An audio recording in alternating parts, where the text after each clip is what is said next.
Assalamualaikum. My name is Nurul Najibah Betty Muhammad Yazid. My metric number is 03DPR20F1051. This is my group members. We have Nur Shahira binti Zulkifli and Nur Ansha binti Saiful Azam. Today, we want to present about implementation of green economy. It's divided into 5. The first one is identify green economy. Number 2 is sustainable consumption and production.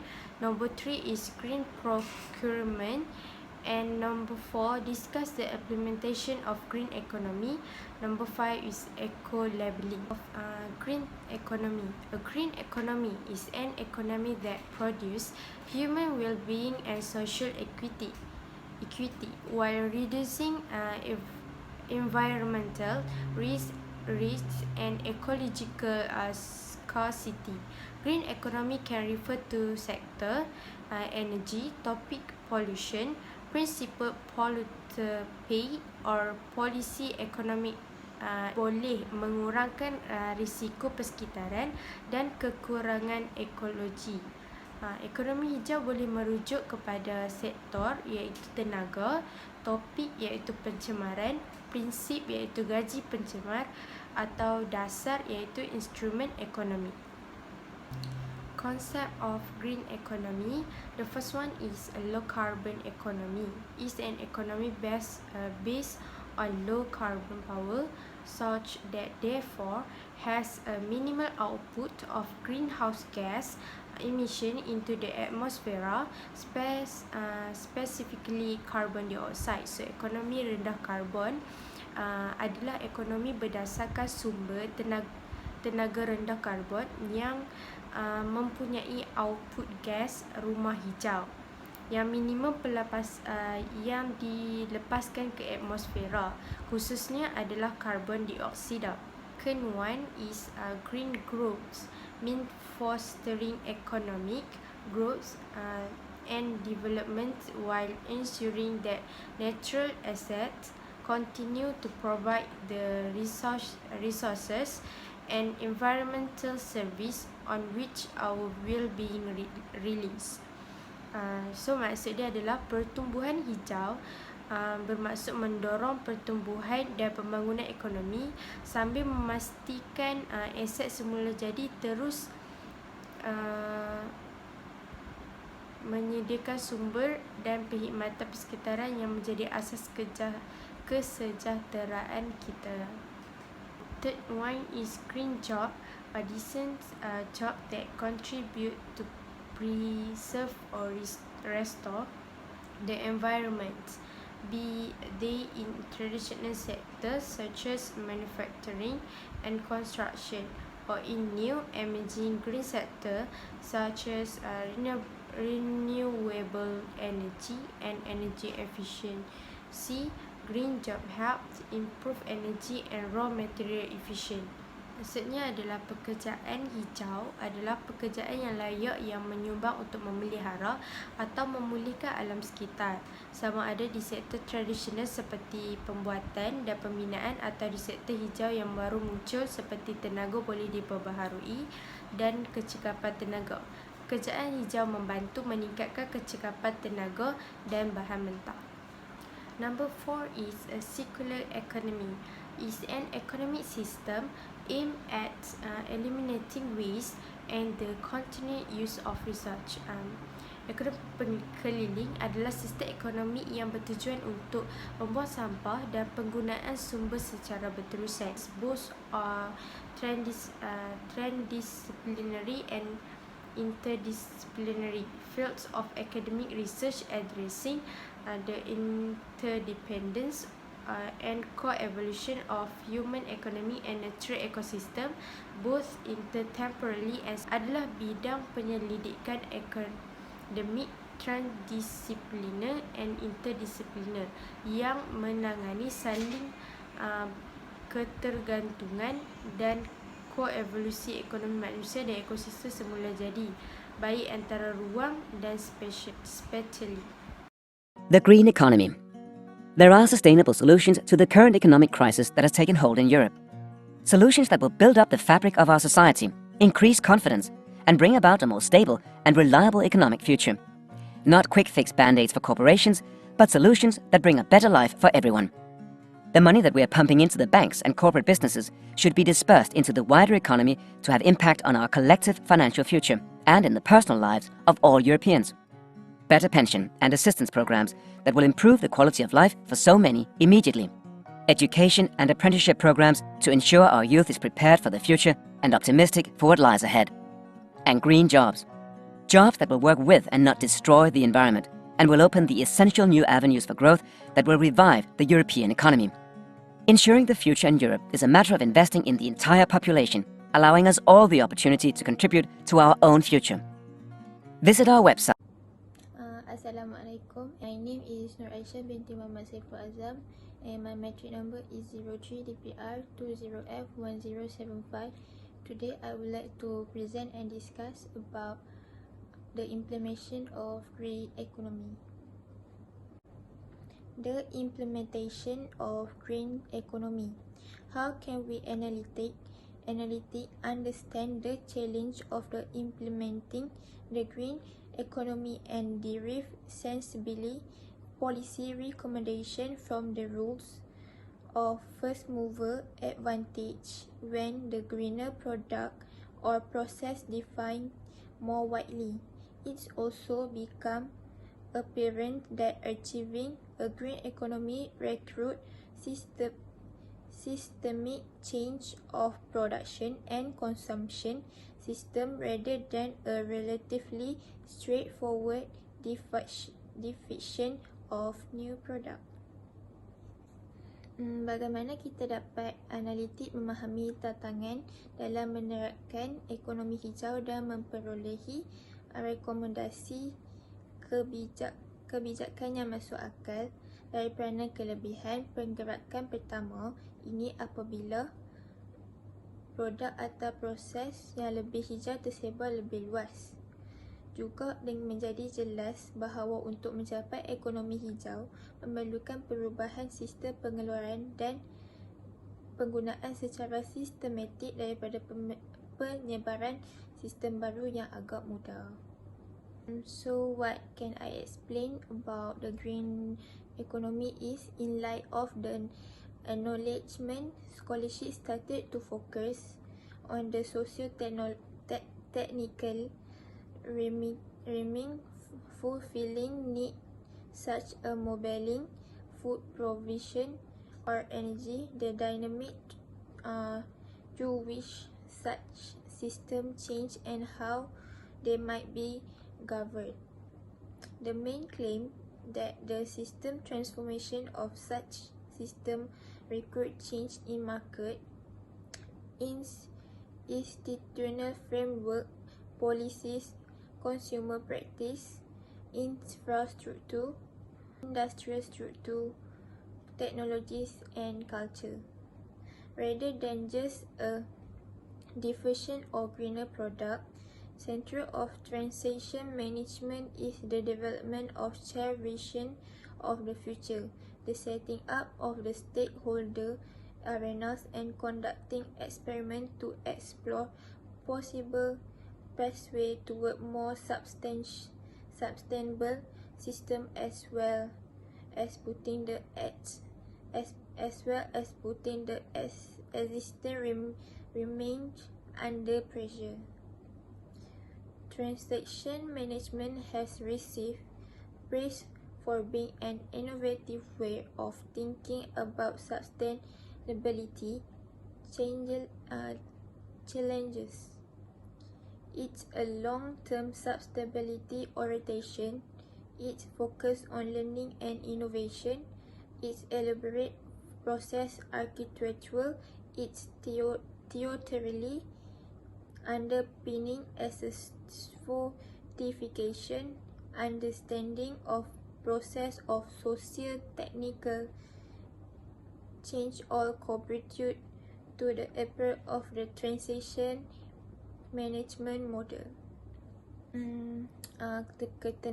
Keterangan yang dapat saya buat di sini ialah para cendekiawan mula fokus pada rezim sosio-teknikal yang memenuhi keperluan seperti mobilisasi penyediaan makanan atau tenaga dinamika di mana sistem tersebut berubah dan bagaimana mereka dapat ditadbir.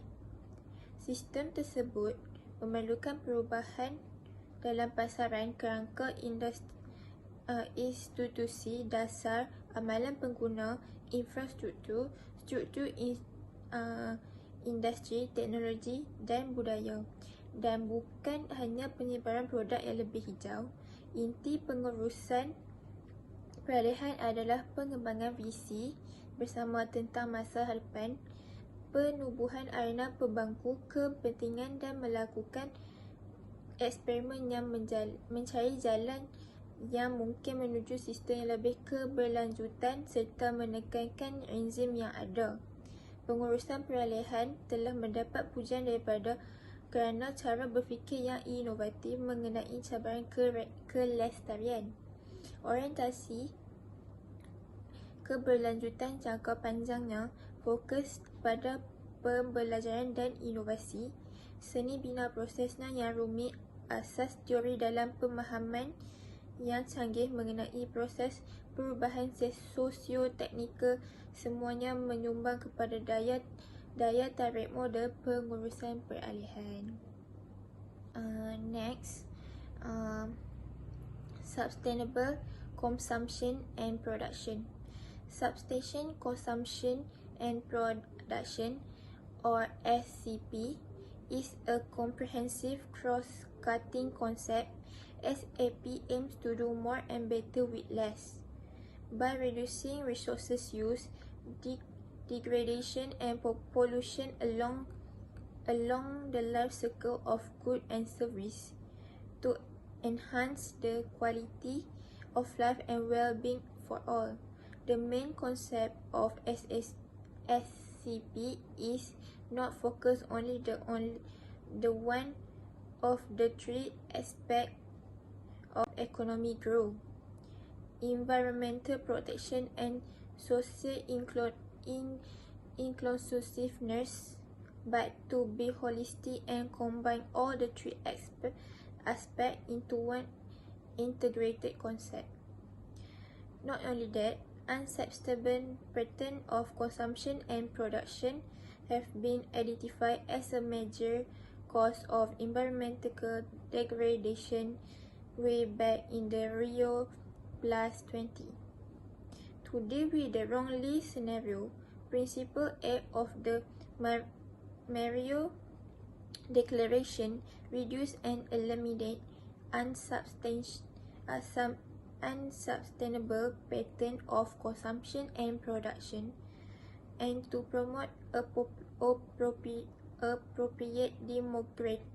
demographic policy to achieve sustainable development for a highest quality of life globally. Penggunaan dan pengeluaran lestari SCP adalah konsep rentas komprehensif. SCP bertujuan untuk melakukan lebih baik dengan lebih sedikit dan mengurangkan penggunaan sumber, penurunan dan pencemaran sepanjang kitanya hidup barang dan perkhidmatan untuk meningkatkan kualiti hidup dan kesejahteraan untuk semua. Konsep utama SCP bukan hanya memfokuskan pada salah satu dari segi tiga aspek pertumbuhan ekonomi, perlindungan alam sekitar dan keterangkuman sosial, tetapi menjadi holistik dan menggabungkan ketiga-tiga aspek tersebut menjadi satu konsep bersepadu. Corak penggunaan dan pengeluaran yang tidak berkesinambungan lebih dikenali sebagai penyebab utama kemerosotan alam sekitar di Rio 20 positif. Untuk menangani senario yang membimbangkan, Prinsip 8 Deklarasi Rio telah tentang alam sekitar dan keperluan untuk mengurangi dan menghilangkan pola penggunaan dan pengeluaran yang tidak berlanjutan dan untuk mempromosikan dasar demografi yang sesuai untuk mencapai pembangunan yang berkelanjutan untuk kualiti hidup yang lebih tinggi di peringkat global. The definition of the Oslo Ministerial Roundtable Conference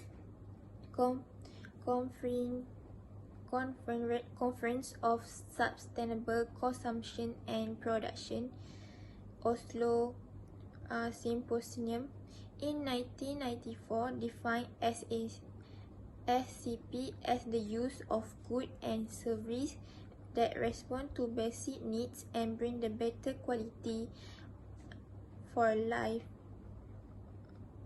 while minimize the use of natural resources, toxic materials, and emission of waste and pollutant over the circle life so as not be jeopardize the need in future generation.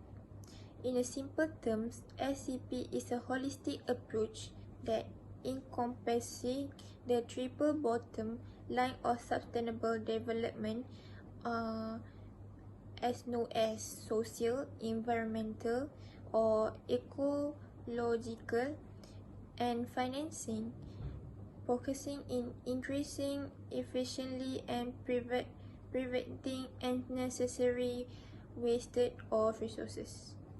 One of the main goals of SCP is to promote consumption and production patterns that reduce environmental stress while meeting the basic human needs. The goal recruit a change of the consumption patterns among the patterns that can be applied to encourage development and diffusion of green product and service are as below. Persidangan meja bulat Menteri Oslo mengenai penggunaan dan pengeluaran berkelanjutan iaitu Oslo Symposium pada tahun 1994 mendefinisikan SCP sebagai pengguna barang dan perkhidmatan yang memenuhi keperluan asas dan membawa kualiti hidup yang lebih baik sambil meminimumkan penggunaan sumber semula jadi, bahan toksik dan pelepasan sisa dan pencemar sepanjang kitaran hidup agar tidak membahayakan keperluan generasi akan datang. Secara sederhana, SCP ialah pendekatan pembangunan lestari, sosial, pendidikan dan ekologi dan kewangan dengan fokus pada peningkatan kecekapan dan mencegah pembaziran daya yang tidak perlu. Salah satu tujuan utama SCP adalah untuk mempromosikan pengguna dan corak pengeluaran yang mengurangkan tekanan persekitaran sambil memenuhi keperluan asas manusia. Matlamat ini memerlukan corak perubahan kepada penggunaannya. Using alternative energy sources such as renewable energy. Renewable energy is an alternative to the traditional energy that relies of release of fossil fuels, and it tends to be much less harmful to the environment. Renewable energy is energy that has been derived from earth nature resources that are not finite or exhaustible. The example of renewable energy is as below. 1. Solar energy. 2. Wind energy. 3. Hydropower. 4. Geothermal energy. 5. Biomass energy. 6. Reducing waste through 4R practice. 7. Proceeding environmentally related product. 8. Rising consumer awareness through education and public program. Menggunakan sumber tenaga alternatif seperti tenaga yang boleh diperbaharui. Tenaga boleh diperbaharui adalah alternatif kepada tenaga tradisional yang bergantung pada bahan bakar fosil dan cenderung kurang berbahaya bagi alam sekitar. Tenaga boleh diperbaharui ialah tenaga yang berasal dari semula dari bumi yang tidak terbatas atau habis. Contoh tenaga yang boleh diperbaharui adalah seperti yang di bawah. 1. Tenaga solar. 2. Tenaga angin. 3. Tenaga hidro. 4. Tenaga geothermal. 5. Tenaga biojisim. 6. Mengurangkan sampah melalui amalan 4R. 7. Menyediakan produk yang berkaitan dengan persekitaran. 8. Meningkatkan kesedaran pengguna melalui pendidikan dan kesedaran masyarakat melalui program. What is economic and sustainability? Economics is about conserving resources, and the concept is used to define and explain the value resources have today and their possible value in the future. For example, the value can be explained with the help of indicators like added value, assets and debts, saving, pattern and intangible assets, while sustainability focuses on meeting the needs of the present without compromising the ability of future generations to meet their needs. So, what is economic sustainability? Economic sustainability is an integrated part of sustainability and means that we must use, safeguard and sustain resources to create long-term sustainable values by optimal use, recovery and recycling. In other words, we must conserve finite natural resources today so that future generations too can cater to their needs.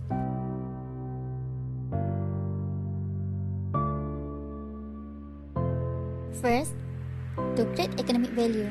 Economic value is the measurement of the benefit derived from a good or service to an individual or a company. Economic value can also be a maximum price or amount of money that someone is willing to pay for a good or service. As a result, economic value can be higher than market value. Second, to optimize the quality of life of individual. Quality of life is the sum total of individual health, happiness, vitality, pleasure, and income. Third, to increase the cost of saving and reduce the cost of living. Cost of saving or cost reduction is a process to reduce costs and increase profits. The cost of living is the amount of money needed to cover basic expenses such as housing, food, taxes, and healthcare in a certain place and time period. Lastly, economic sustainability is a long-range planning to ensure long-term benefits. Economic sustainability requires that a business or country uses its resources efficiently and responsibly so that it can operate in a sustainable manner to consistently produce an operational profit. Without an operational profit, a business cannot sustain its activities. Without acting responsibly and using its resources efficiently, a company will not be able to sustain its activities in the long term. Long-term costs for the use of resources, human and material, are included in economic calculations. Therefore, we must conserve resources long-term. We must live on the returns of the earth, natural resources, rather than consuming them. Long-term economic sustainability concerns the present and future value of natural resources like drinking water, as well as products, investments, consumptions, market, and the global economy. Almost everything we develop, buy or trade starts with nature. The smarter we use our natural resources, the better system we can create for a fair distribution and the more sustainable we are. One way to contribute to an even distribution is to be more aware of what we buy and how the product is produced. For example, forest, which is our nature. Trees take in carbon dioxide and produce oxygen gas. Forest is used for individuals to produce papers, furniture, and many more to gain profit. Cutting down trees or deforestation happen for building construction such as residential areas. Irresponsible planning and implementation of development activities will lead to global environmental change, increased greenhouse gases in the atmosphere, reduced biodiversity and ecosystems, species loss causes extinction of flora and fauna, destruction of renewable resources, and disruption of water cycles. Upgrading production tools to use less energy and water is good for the environment. Offering eco-design products and packaging which is just necessary to save materials and reduces the shipping costs. Creating products that are accessible to the poorest population and use recycled and usable products. If we care our business and its environmental sustainability, it will lead us to benefit that we never thought. Economic sustainability is the continued success of an economy over time, or more recently to the way an economy operates in a sustainable manner, protecting social and environmental elements. Assalamualaikum and hi. My name is Nusyahira binti Zulkifli. My matric number is 03 DPR 20F1019. So today I'm going to present about green procurement and eco-labeling. First, green procurement. Okay, green procurement is the purchase of environmentally friendly product and service. The selection of contractor and the setting of environmental requirement in a contract. Environmentally product and service is refer to product, service, equipment of or system that minimize degradation to environment, have zero or low greenhouse gas emission, safe for use and promote health and improve environment for all form of life, conserve the use of energy and natural resources, and promote the use of renewable resources. Okey, maksud perolehan hijau ni dia macam pembelian produk dan perkhidmatan yang mesra alam. Produk dan perkhidmatan alam sekitar ni dia merujuk pada produk, perkhidmatan, peralatan atau sistem yang meminimumkan kemerosotan terhadap alam sekitar. Dia juga mempunyai pelepasan gas rumah hijau yang rendah atau sifar. Dia juga perolehan hijau ni juga dia macam selamat digunakan dan memperbaiki persekitaran untuk semua bentuk kehidupan. Dia juga melestarikan penggunaan tenaga dan sumber semula jadi, dan dia menggalakkan penggunaan yang boleh diperbaharui. Okay, next, benefit of green procurement. First, brand image. An organization that has gone green is seen as a good corporate citizen. The increase its image in the eyes of the public. Second, customer satisfaction. An organization that goes green in response to customer concern increase its level of customer satisfaction. A key point is customer retention.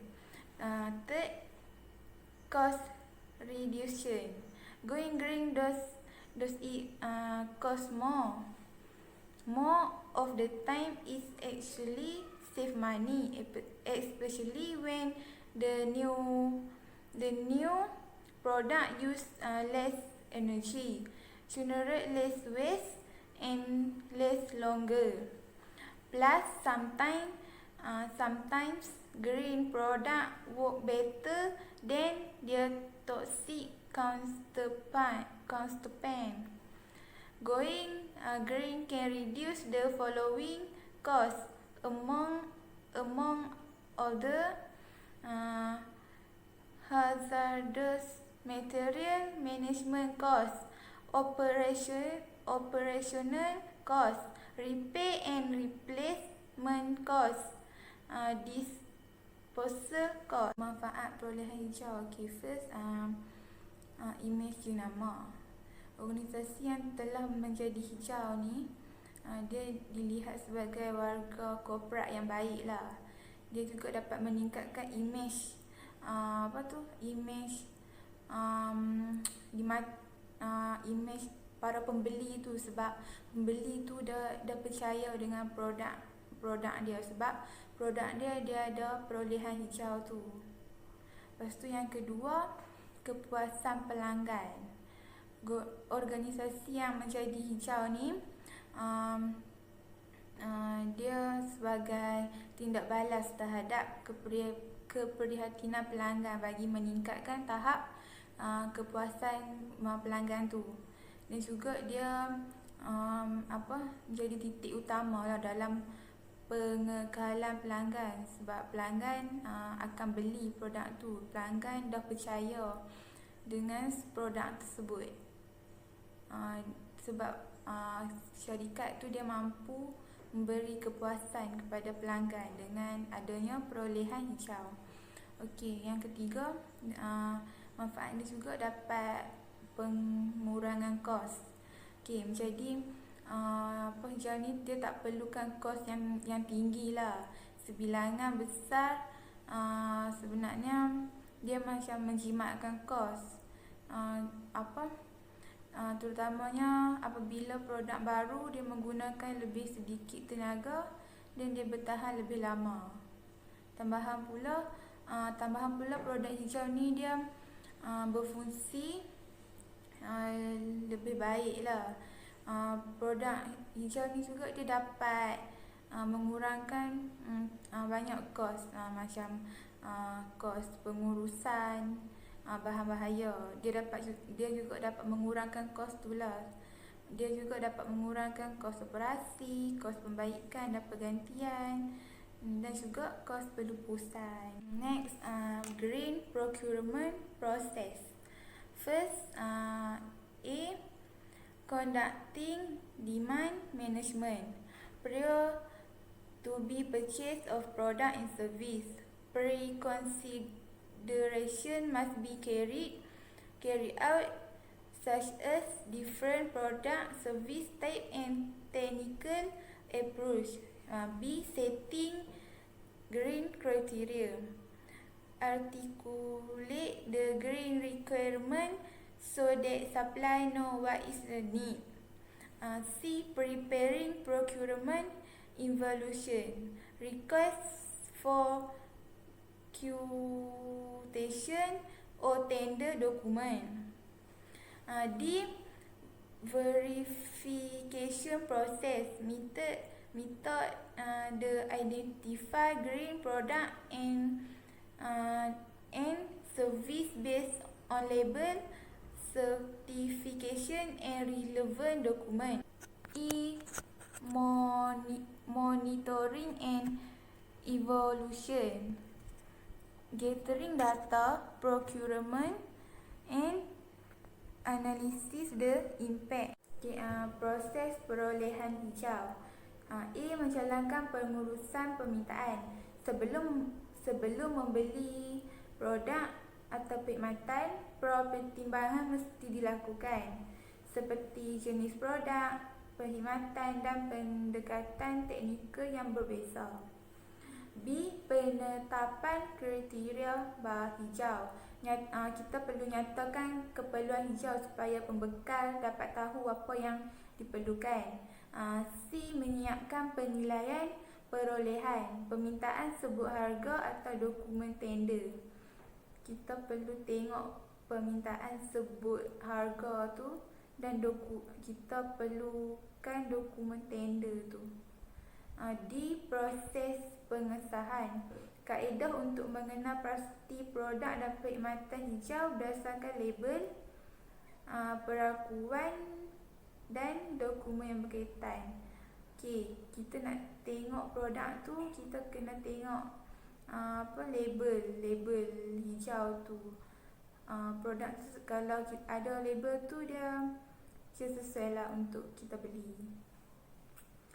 Proses pengesahan. E. Pemantauan dan penilaian.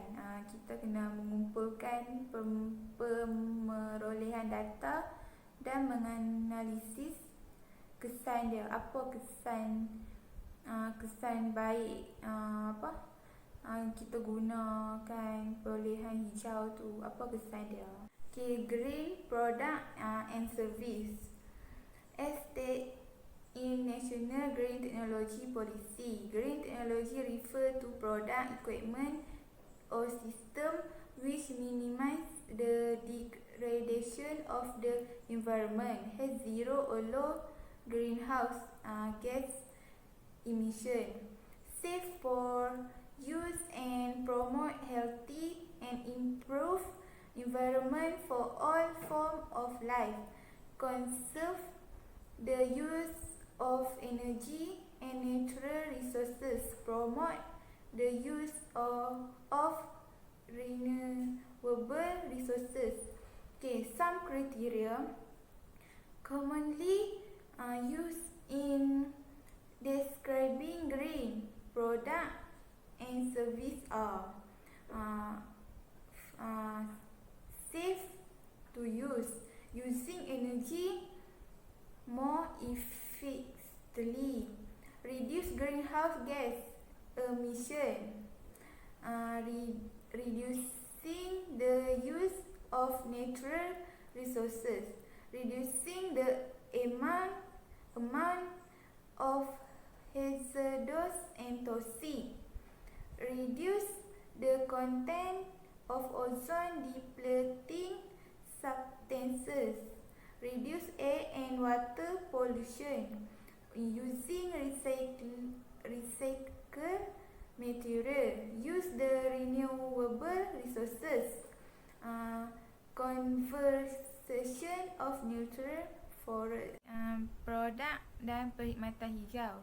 Seperti yang dinyatakan dalam teknologi hijau ni merujuk pada produk atau peralatan. Teknologi hijau ni seperti yang saya katakan tadi, dia mempunyai pelepasan gas rumah hijau yang rendah ataupun sifar. Dia selamat digunakan dan menggalakkan persekitaran yang sihat dan bertambah baik untuk semua bentuk kehidupan. Dan juga dia juga teknologi hijau ni juga dia memelihara penggunaan tenaga dan sumber semula jadi, menggalakkan penggunaan sumber yang boleh diperbaharui. Okey, beberapa kriteria yang boleh digunakan untuk menggambarkan produk dan perkhidmatan. Yang pertama, perkhidmatan hijau ni dia selamat digunakan. Dia menggunakan tenaga yang lebih cekap. Perkhidmatan hijau ni juga dia mengurangkan pelepasan gas rumah hijau. Dia juga mengurangkan penggunaan sumber semula jadi. Serta mengurangkan pencemaran air dan udara lah, sebab kita menggunakan teknologi hijau ni. Lepas tu dia juga menggunakan bahan kita semula. Next, eco-labeling. Eco-label are artifact to product that pass eco-friendly criteria laid down by government, association or standard certification bodies. That the criteria utilize extensive research based on the product life cycle impact on the environment. Example of the eco-label include the My Hijau Mark for Malaysia, Japan's EcoMark, International Energy Star USA Green Seal and UK BREEAM. Eco-label differ from green symbol and environmental claim. In the latter are verified and created by the manufacturer or service provider. Product weight and eco-label have been assessed and verified by the independent third body and are guaranteed to meet certain environmental performance requirements. Eco-label may focus on certain environmental aspects of the product, energy consumption, water use, sources of fiber, or they may encompass the multiple environmental aspects BREEAM Blue Angel. Eco-label are usually funded and backed by the national government but administered by an independent body. Compliance with eco-label requirement is voluntary but offer industry a competitive advantage both domestically and internationally, as well as demonstrating good ethical environmental performance. Consumers also benefit from eco-labeling schemes through education and the ability to compare price and environmental performance of product. Maksud eco-label ni, dia dilekatkan pada produk yang memenuhi kriteria mesra alam yang ditetapkan oleh Badan Pengakuan Kerajaan, Persatuan atau standard. Kriteria menggunakan penyelidikan yang luas berdasarkan kesan kitaran hidup produk terhadap alam sekitar. Contoh label Eco ni macam My Hijau tu untuk Malaysia, Ecomark tu untuk Jepun, International Energy Star dengan Green Seal tu itu untuk USA dengan UK BREEAM. Okey, eco-label ni dia berbeza dari simbol hijau dan tuntutan persekitaran kerana sebab dia yang terakhir tidak disahkan dan dibuat oleh pembuatan atau pembuatan perkhidmatan. Produk eco-label ni juga dia macam telah disahkan oleh badan ketiga yang bebas dan yang dijamin memenuhi syarat prestasi persekitaran tertentu. Eco-label ni dia mungkin dia menumpukan dari aspek persekitaran tertentu produk seperti penggunaan tenaga, penggunaan air, sumber kayu dan mungkin dia merancang persekitaran seperti BREEAM Blue Angel. My Hijau Mark. My Hijau Mark is the officially label the recognized certified green product and service verified by Green Technology Malaysia to meet local and international environmental standards. Registered green product and service will be listed in My Hijau directory, which as a reference for green procurement, including government green procurement (GGP) and green private purchasing (GPP). Green incentive, including green investment tax allowance (GTI) and green income tax exemption (GTIE), and related green technology initiative. In the Green Technology Master Plan, the number of registered green product and service under My Hijau Mark was target by year 2020 500, year 2025 7,500, and years 2030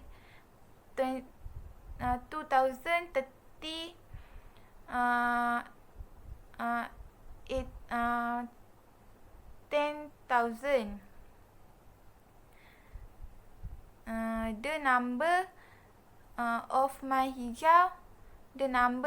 Hijau Mark will cater the GGP performance that was target in year 2020 20%